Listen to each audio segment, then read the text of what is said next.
काजी फाइज ईसा की अहलिया और दीगर अहल खाना शरीक थे। चीफ जस्टिस काजी फाइज ईसा ने कहा है कि एक कागज़ एक पार्टी के लिए फ़ायदा और एक के खिलाफ होता है। सच क्या है सिर्फ अल्लाह ताला ही जानते हैं। मज़ीद तफसील देखिए इस रिपोर्ट में।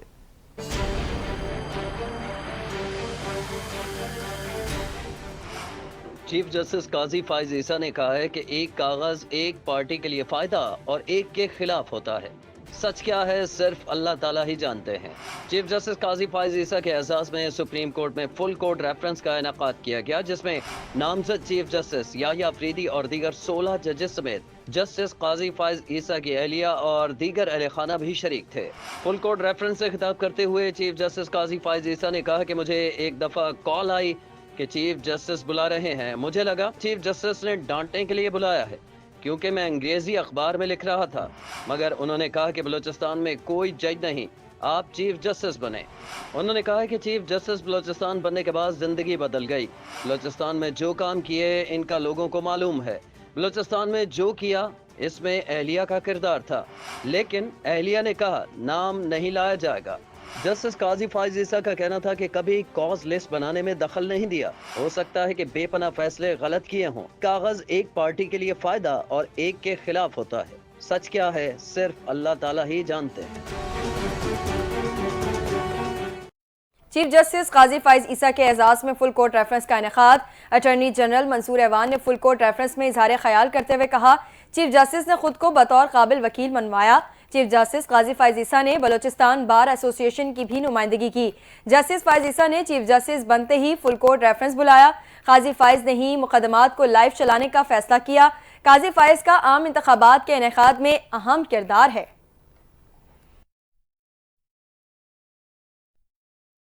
और दूसरी जानिब जस्टिस याह्या आफरीदी ने कहा है चीफ जस्टिस काजी फाइज ईसा को बेहतरीन इंसान पाया।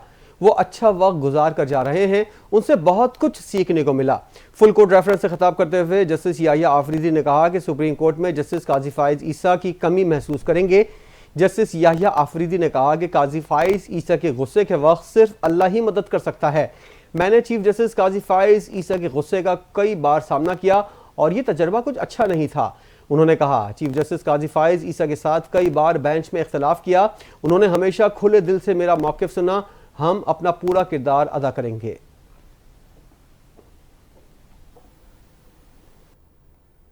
अहम खबर देंगे। नामजद चीफ जस्टिस याह्या अफरीदी की तकरीब हलफ बर्दारी कल होगी, जिसमें सदर मुमलिकत आसिफ अली जरदारी उनसे हलफ लेंगे। नए चीफ जस्टिस की तकरीब हलफ बर्दारी की तैयारियां जारी हैं। नामजद चीफ जस्टिस याह्या अफरीदी की तकरीब हलफ बर्दारी का कल 11 बजे ऐवान सदर में होगी। तकरीब में सदर मुमलिकत आसिफ अली जरदारी नामजद चीफ जस्टिस से हलफ लेंगे। तकरीब में वजीर आजम और सर्विसेज चीफ शरीक होंगे, जबकि ऐवान सदर में हलफ बर्दारी के दावतनामे जारी कर दिए गए हैं। अरकान पार्लियामेंट को भी दावतनामे जारी किए गए हैं। चीफ जस्टिस काजी फाइज ईसा का कहना है कि लोग हमें समझ गए, मगर जस्टिस याह्या आफरीदी को मुझ समेत कोई भी नहीं समझ पाया। जस्टिस काजी फाइज ईसा आज अपने ओहदे से सुबुकदोश हो जाएंगे। सुबुकदोश होने वाले चीफ जस्टिस काजी फाइज ईसा ने सुप्रीम कोर्ट बार के अलविदाई इशाई से खिताब करते हुए कहा कि चीफ जस्टिस ऑफ पाकिस्तान का ओहदा संभालने वाले जस्टिस याह्या आफरीदी को हम नहीं समझ सके, उनका लेवल हमसे ऊपर है। काजी फाइज ईसा ने कहा कि टॉक शो में कहा जा रहा था कि चीफ जस्टिस ये फैसला दे, फला जज ये फैसला दे। फुल कोर्ट में तमाम जजेस मौजूद थे, सबके बारे में अंदाज़ा लगाया जा रहा था। जस्टिस याह्या आफरीदी के बारे में कहा गया कि उनका कुछ पता नहीं कहा जा सकता कि क्या फैसला देंगे। ताहम साथ ये भी कहा गया कि जस्टिस याह्या आफरीदी जो भी फैसला देंगे वो आइन और कानून के मुताबिक होगा। जस्टिस मंसूर अली शाह ने काजी फाइज ईसा के खिलाफ चार्जशीट जारी कर दी। रजिस्ट्रार सुप्रीम कोर्ट के नाम खत लिख दिया। फुल कोर्ट रेफरेंस में शिरकत न करने की वजह भी बता दी। कहते हैं चीफ जस्टिस फाइज ईसा ने अदलिया में मुदाखलत के दरवाजे खोल दिए। काजी फाइज ईसा शुतरमुर्ग की तरह रेत में सर रखे, अदलिया पर बैरूनी असरात और दबाव से ला ताल्लुक रहे। जस्टिस फाइज ईसा ने अदलिया का चेक एंड बैलेंस नहीं रखा। अदलिया का दिफा करने की हिम्मत नहीं दिखाई, अदलिया को कमजोर करने वालों को ग्राउंड दिया, अपने साथी जजेस में तफरीक पैदा की। जजेस में तफरीक के असरात तादेर अदलिया पर रहेंगे। खत में उन्होंने कहा कि चीफ जस्टिस काजी फाइज ईसा अदलिया में मुदाखलत पर मिली भगत के मुर्तकिब रहे। चीफ जस्टिस की नजर में अदलिया के फैसलों की कोई कदर और इज्जत नहीं। उन्होंने शर्मनाक अंदाज में कहा कि फैसलों पर अमल दरामद न किया जाए, ऐसे चीफ जस्टिस के रेफरेंस में शिरकत नहीं कर सकता। मजीद तफसील इस रिपोर्ट में।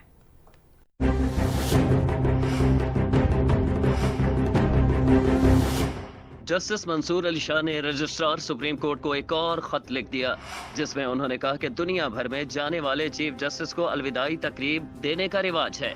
जाने वाले चीफ जस्टिस की खिदमत को अलविदाई तकरीब में सराहा जाता है। इदारों की तरह अफराद के मेरिट्स पर रिवायात इन्हिसार करती हैं। साबिक चीफ जस्टिस साकिब निसार ने अपने आईनी किरदार के हुदूद से तजावुज किया। इसी सबब जस्टिस साकिब निसार के रेफरेंस में शिरकत न करने का फैसला किया।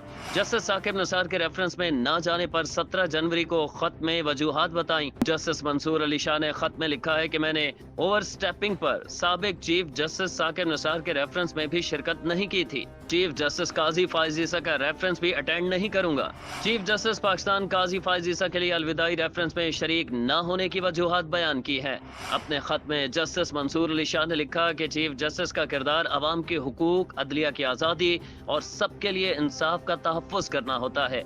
जस्टिस मंसूर अली शाह ने लिखा कि चीफ जस्टिस काजी फाइज ईसा शुतुरमुर्ग की तरह रेत में सर रखे अदलिया पर बैरूनी असरात और दबाव से लाताल्लुक रहे और उन्होंने अदलिया में मुदाखलत के दरवाजे खोल दिए।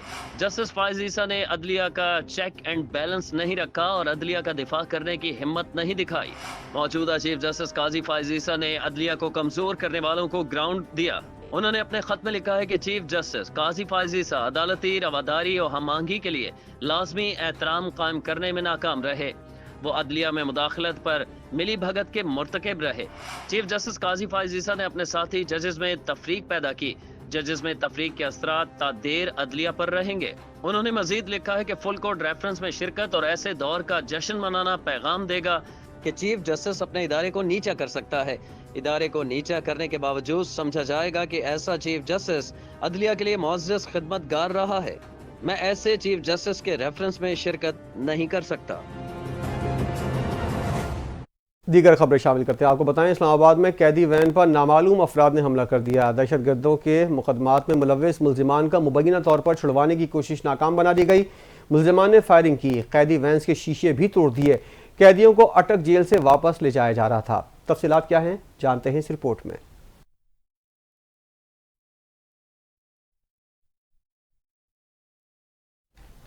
खबर आपको अटक जेल से कैदियों को ले जाया जा रहा था। इस्लामाबाद में कैदी वैन पर नामालूम अफराद ने हमला कर दिया। दहशतगर्दी के मुकदमात में मुलव्विस मुल्जिमान को मुबैना तौर पर छुड़वाने की नाकाम कोशिश की गई।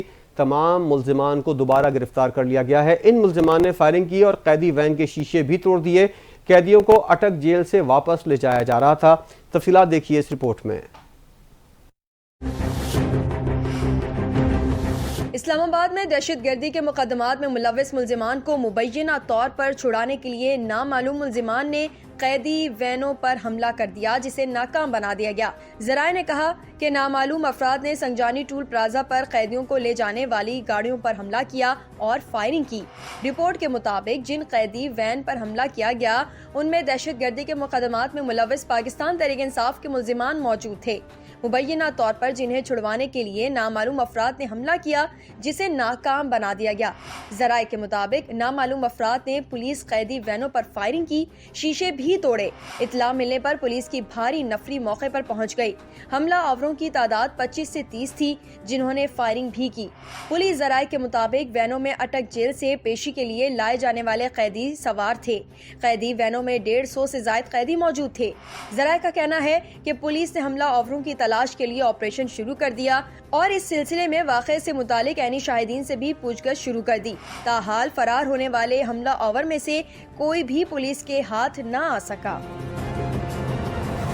आपको बताएं कि इस्लामाबाद में संजानी टूल प्लाजा पर कैदियों की वैन्स पर हमले में फरार होने वाले तमाम कैदियों को पुलिस ने दोबारा गिरफ्तार कर लिया है। दोबारा गिरफ्तार किए जाने वालों में एक एमपीए का बेटा भी शामिल है। आईजी इस्लामाबाद अली नासिर रिजवी का कहना था कि पेशी के बाद अटक जेल मुंतकिल किया जा रहा था। संजानी टूल प्लाजा के पास नामालूम मुल्जिमान कैदी वैन पर हमला आवर हुए और हमले के बाद कुछ कैदी वैन से फरार हो गए।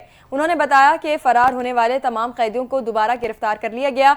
आईजी इस्लामाबाद का कहना था कि फरार होने वालों में 2 एमपीए भी शामिल थे जिन्हें दोबारा गिरफ्तार कर लिया गया। हमला आवरों की तादाद 18 से 20 थी, जिनमें एक एमपीए का बेटा भी शामिल था। वज़ीर इत्तलात अता तारड़ का कहना है कि तहरीक इंतशार के कारकुनान ने कैदी वैन्स पर हमला किया। ये हमला मनसूबाबंदी के साथ किया गया। पीटीआई के तर्जुमान को झूठ बोलते हुए शर्म आनी चाहिए। न्यूज़ कॉन्फ्रेंस करते हुए अता तारड़ का कहना था आदि मुल्जिमान का मंसूबा नाकाम रहा। 4 हमलावरों को गिरफ्तार किया गया है। एक एमपीए का बेटा भी हिरासत में है। किसी को कानून हाथ में लेने की इजाज़त नहीं दी जाएगी। हमलावरों को कानून के मुताबिक सजा दी जाएगी। आपको बताएं कि पाकिस्तान तहरीक इंसाफ ने संजानी के मुकाम पर कैदी वैनों पर नामालूम अफराद के हमले को पुलिस का ड्रामा करार देते हुए एसएचओ ने हमारे लोगों को भागने का कहा, जबकि वो भी अभी वहीं मौजूद हैं। पीटीआई के सेक्रेटरी इत्तलात शेख वकास अकरम ने दावा किया कि हमारे 80 से जायद लोग कैद वैन में थे, जिन्हें अदालत ने आज रिहा किया। अदालत में पेशी के बाद कैदियों को अटक जेल शिफ्ट किया जा रहा था। इस दौरान फैसल टाउन के सामने गाड़ी को मोड़कर 26 नंबर लाया गया, जहां शब्बीर तनोली नामी एसएचओ ने कैदियों की गाड़ी रुकवाई और शीशे तोड़ दिए। उन्होंने दावा किया कि पुलिस ने यह ड्रामा कर रही है। हमारे लोग सरकारी मुलाजिम हैं, एमपीएज हैं, वो नहीं भाग रहे।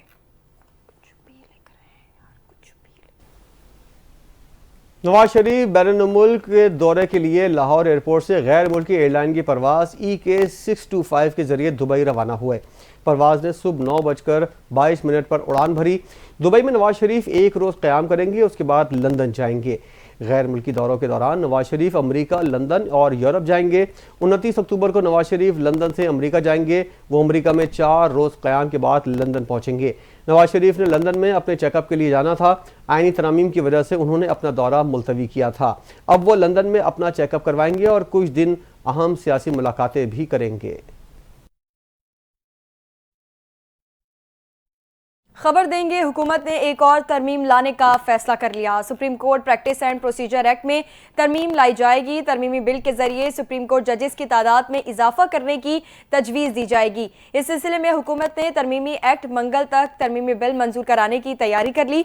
नून लीग रुकन प्राइवेट मेंबर डे पर तरमीमी बिल ऐवान में पेश करेंगे। ज़राए ने बताया कि ऐवान में PPP, नून लीग और MQM अराकीन को शिरकत यकीनी बनाने की हिदायत की है।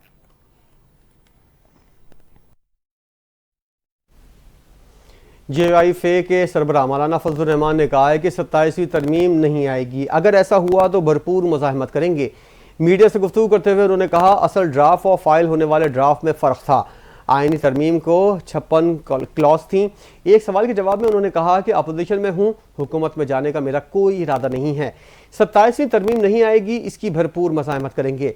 JIFA सरबराह ने कहा कि एक सूबे को दूसरे सूबे से लड़ाना गैर सियासी सोच है। विफाक पर चढ़ाई का तासुर मुल्क को तकसीम करने के बराबर है।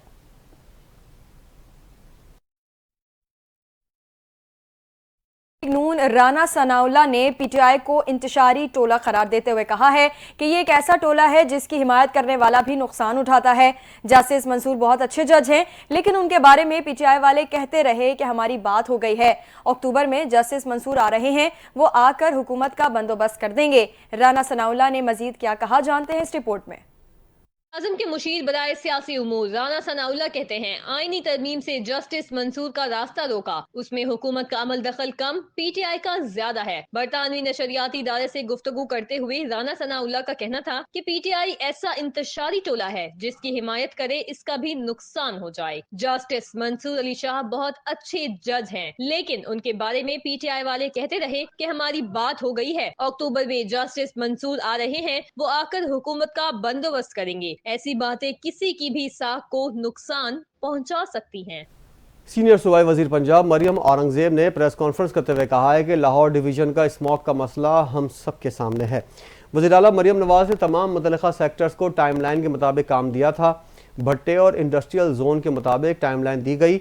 हमारी स्मोक से मुतालिक आगाही मुहिम भी चल रही है। हमें EQ लेवल को बेहतर करने में 8 से 9 साल लगेंगे। पहले भट्टों को सिर्फ चालान किया जाता था। पहली बार तकरीबन 700 भट्टों को नोटिस के बाद गिराया गया।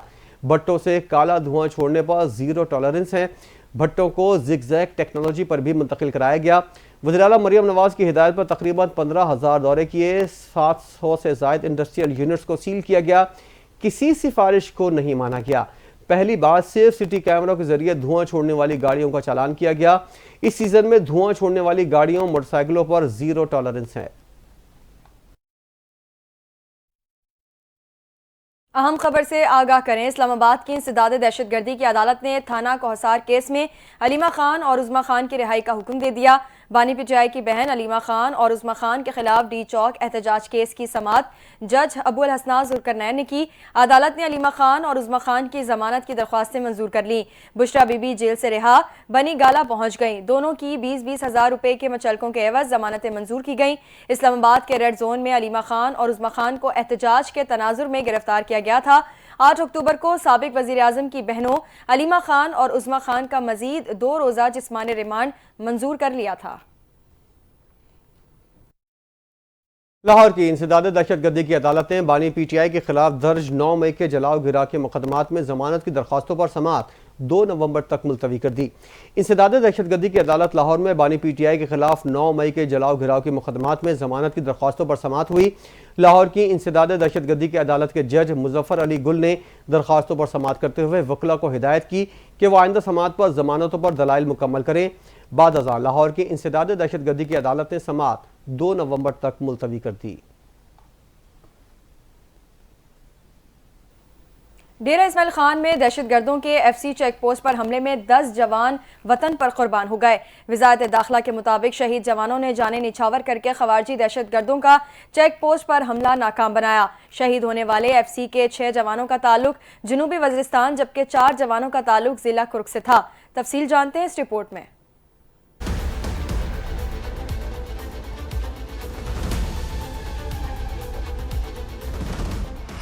डेरा इस्माइल खान में दहशतगर्दों के FC चेक पोस्ट पर हमले में 10 जवान वतन पर कुर्बान हो गए। तर्जुमान वज़ारत दाखिला के मुताबिक फितना खवारिज के दहशतगर्दों ने डेरा इस्माइल खान के इलाके दरा जिंदा में FC चेक पोस्ट पर रात की तारीकी में भारी हथियारों से हमला किया।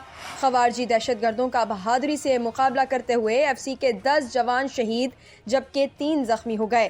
तर्जुमान का कहना था कि शहीद जवानों ने जाने निछावर करके खवारजी दहशतगर्दों का चेक पोस्ट पर हमला नाकाम बनाया। शहीद होने वाले FC के 6 जवानों का ताल्लुक जनूबी वज़ीरिस्तान जबकि 4 जवानों का ताल्लुक जिला कुर्क से था। वज़ारत दाखिला के मुताबिक शोहदा में नायब सूबेदार मोहम्मद जान, नायक आरिफ, लांस नायक सईदुर रहमान, सिपाही अखवानजादा, सिपाही हजरतुल्लाह शामिल हैं। सिपाही मुश्ताक, सिपाही अब्दुल समद, सिपाही इमरान, सिपाही बसीर और सिपाही मेहताब ने भी जामे शहादत नोश किया। तर्जुमान के मुताबिक जख्मी FC एहलकार नाइक हमजा, सिपाही हसन और सिपाही साबिर अयूब को इलाज मुआलजे के लिए CMH डेरा इस्माइल खान मुंतकिल कर दिया गया है। तर्जुमान का मजीद कहना था कि FC के शोहदा को खराज अकीदत पेश करते हैं।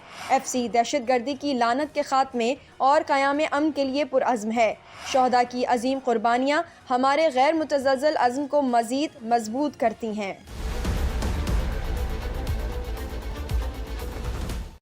और अब खबर यह है कि पंजाब के शहर मियांवाली में पुलिस ने 10 खवारजी दहशतगर्दों को हलाक कर दिया। तर्जुमान पंजाब पुलिस के मुताबिक मियांवाली मकड़वाल के इलाके मुलाखेल में 10 से 15 दहशतगर्दों की मौजूदगी की इत्तला मिली थी, जिसके बाद पुलिस और एलीट की भारी नफरी ने ऑपरेशन किया। पुलिस और खवारजी दहशतगर्दों के दरमियान फायरिंग का शदीद तबादला हुआ। पुलिस की जवाबी फायरिंग से 10 खवारजी दहशतगर्द हलाक हो गए। पुलिस और एलीट के तमाम अफसरान और जवान फायरिंग में महफूज रहे।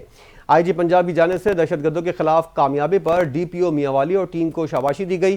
IG पंजाब का कहना है पंजाब पुलिस अलर्ट है, दहशतगर्दों के नापाक अज़ाइम को खाक में मिलाकर दम लेंगे।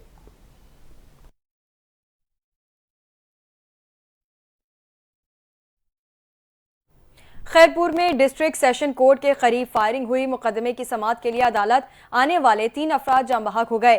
फायरिंग का वाकया खैरपुर के फायर ब्रिगेड स्टेशन रोड पर पेश आया। वाक़े के फौरी बाद जाँ बहक होने वाले 2 अफराद की लाशों और एक शदीद जख्मी को सिविल अस्पताल मुंतकिल किया गया था, जहां जख्मों की ताब न लाते हुए शदीद जख्मी शख्स ने भी दम तोड़ दिया। पुलिस के मुताबिक तीनों अफराद मुकदमे की समाअत पर अदालत जा रहे थे। वाक़या पुरानी दुश्मनी का शाखसाना है। पुलिस ने मफरूर मुल्जिमान की गिरफ्तारी के लिए नाकाबंदी करके उनकी तलाश शुरू कर दी है।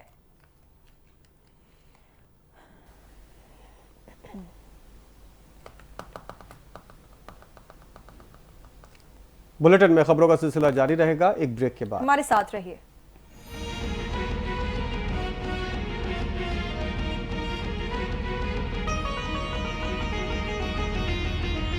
बलूचिस्तान में पोलियो के केसेस रिपोर्ट होने का सिलसिला जारी है। बलूचिस्तान के जिला लोरालाई में एक बच्चा पोलियो से मुतासिर हुआ है, जिससे रवां साल पोलियो से मुतासरा बच्चों की तादाद 41 हो गई है। मुल्क में पोलियो का एक और केस रिपोर्ट हो गया और इस बार लोरालाई से पहला केस रिपोर्ट हुआ। सिर्फ सूबा बलूचिस्तान में अब तक पोलियो से मुतासरा बच्चों की तादाद 21 हो गई है।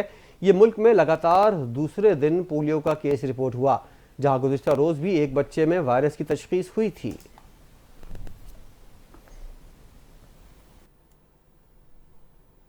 विफाकी वजीर इत्तलात व नशरियात अता तारड़ ने कहा है कि 5 IBP से मुआहदे खत्म हो गए, मजीद 8 के बारे में जल्द कौम को खुशखबरी सुनाएंगे।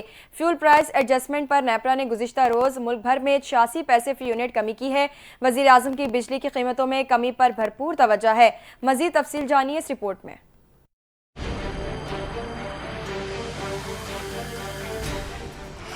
विफाकी वज़ीर इत्तलात व नशरियात अता तारड़ ने कहा है कि 5 IBP से मुआहदे ख़त्म हो गए हैं, मजीद 8 के बारे में जल्द कौम को खुशखबरी सुनाएंगे। कौमी असम्बली में तवज्जो दिलाओ नोटिस पर इज़हार ख्याल करते हुए वज़ीर इत्तलात अता तारड़ का कहना था कि फ्यूल प्राइस एडजस्टमेंट पर नेपरा ने गुज़िश्ता रोज़ मुल्क भर में 86 पैसे फ़ी यूनिट कमी की है। वज़ीर आज़म की बिजली की कीमतों में कमी पर भरपूर तवज्जो है। उन्होंने कहा कि विफाकी हुकूमत ने 1 से 200 यूनिट तक बिजली इस्तेमाल करने वाले सार्फिन के लिए 50 अरब रुपए की सब्सिडी दी। पंजाब हुकूमत ने 201 से 500 यूनिट्स तक बिजली इस्तेमाल करने वाले सार्फिन को 45 अरब रुपए की सब्सिडी दी। हर साल विफाकी हुकूमत 300 यूनिट तक 276 अरब रुपए की सब्सिडी फराहम करती है। विफाकी वजीर का कहना था कि इलेक्ट्रिक को 174 अरब रुपए की सब्सिडी दी जा रही है। लाइफलाइन और नॉन लाइफलाइन कंज्यूमर्स को सालाना बुनियादों पर सब्सिडी फराहम की जाती है। इस साल सार्फिन को ज्यादा सब्सिडी दी गई। 5 IBPs को बंद किया गया है। इस इक़दाम से मईशत को अरबों रुपए का फायदा होगा। अता तारड़ ने कहा कि बिजली के मामले पर हुकूमत की भरपूर तवज्जो है। से माही एडजस्टमेंट समेत फ्यूल कॉस्ट एडजस्टमेंट भी की जाती है। 5 IBPs को इसलिए बंद किया गया है कि कैपेसिटी पेमेंट्स में कमी हो। जुलाई से सितंबर तक सब्सिडी देने, फ्यूल कॉस्ट एडजस्टमेंट और 5 IBPs के बंद होने से बिजली के बिलों पर बहुत फर्क पड़ा है। खबर आपको दें, नेपरा ने कराची वालों को बिजली का एक और जोरदार झटका लगाते हुए कीमतों में 3 रुपए 3 पैसे फी यूनिट इजाफा कर दिया। के इलेक्ट्रिक ने जुलाई की माहाना एडजस्टमेंट में 3 रुपए 9 पैसे फी यूनिट का इजाफा मांगा था। नेपरा ने के इलेक्ट्रिक का सार्फिन के लिए बिजली महंगी करने का एलामिया जारी कर दिया है। नेपरा ने के इलेक्ट्रिक सार्फिन के लिए बिजली की कीमत में इजाफा जुलाई 2024 की माहाना फ्यूल एडजस्टमेंट की मद में किया गया है। के इलेक्ट्रिक के एलामिया के मुताबिक सार्फिन से इजाफी वसूली दिसंबर 2024 के बिल्स में की जाएगी।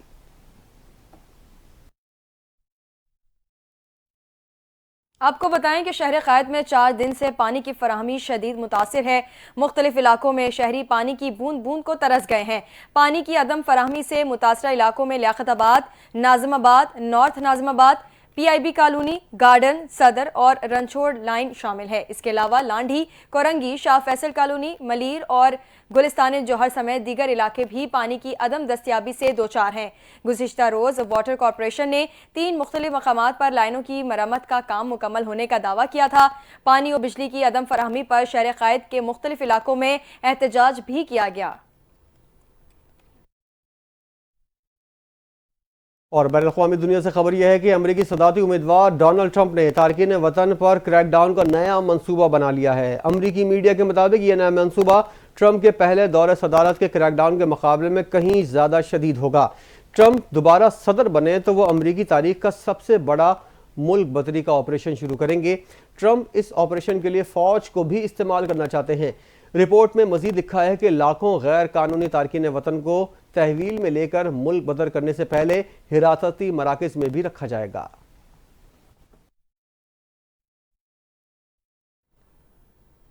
खेलों की दुनिया से खबर दें, रावलपिंडी टेस्ट के दूसरे रोज के अख्ताम पर इंग्लैंड की बैटिंग लाइन मुश्किलात का शिकार। इंग्लैंड ने दूसरी इनिंग्स में 3 विकेटों के नुकसान पर 24 रन बना लिए। इससे पहले पाकिस्तानी टीम पहले इनिंग्स में 344 रन बनाकर आउट हो गई। कौमी टीम को मैच में 77 रन की बरतरी हासिल है। सऊद शकील 134 रन बनाकर नुमाया रहे। साजिद खान 48, नोमान अली 45, कप्तान शान मसूद ने 26 रन बनाए। इंग्लैंड की जानिब से रेहान अहमद ने 4 शिकार किए।